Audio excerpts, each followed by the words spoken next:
Welcome to Oakville, Ontario. It is a serene, wealthy town filled with manicured lawns and quiet driveways.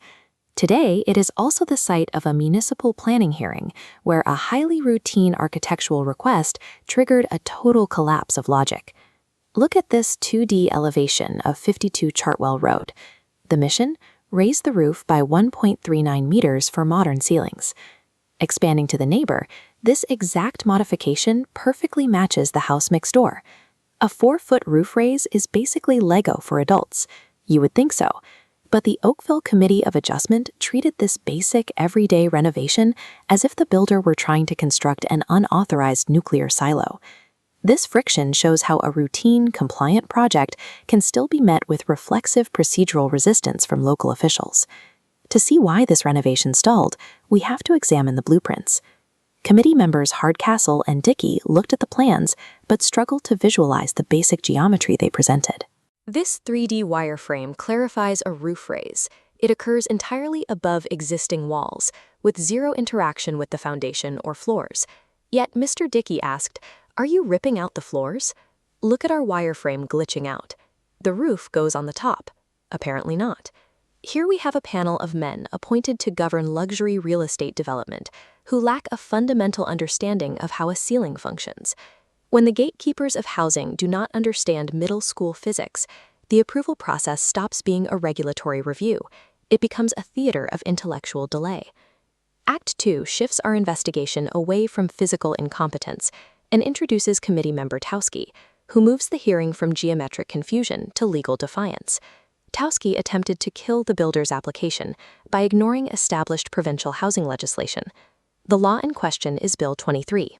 Bill 23 is a provincial mandate designed to override a local municipal stalling tactics and force housing progress.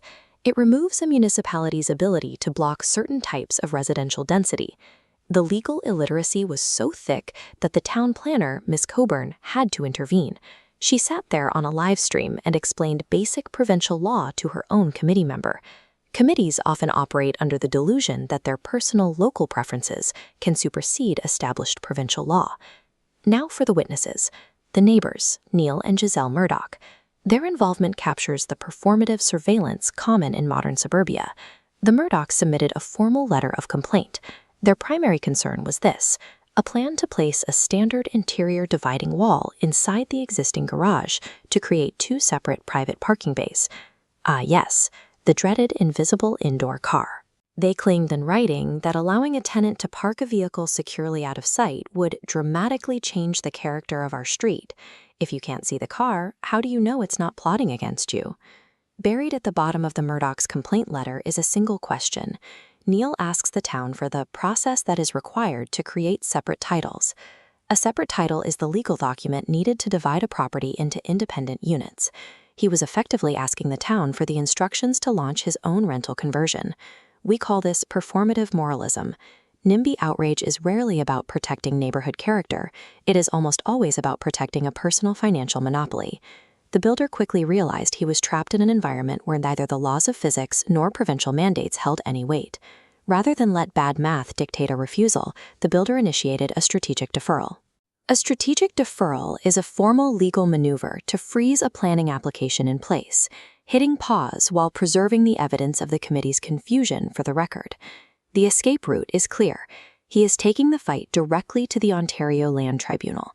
The tribunal is an independent provincial body that adjudicates land use disputes based strictly on legal facts.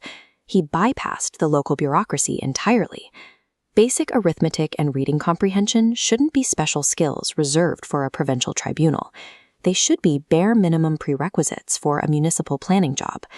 Until the local municipal planning process is stripped of egos and scientific illiteracy, builders will always be forced to circumvent town halls just to build a simple roof.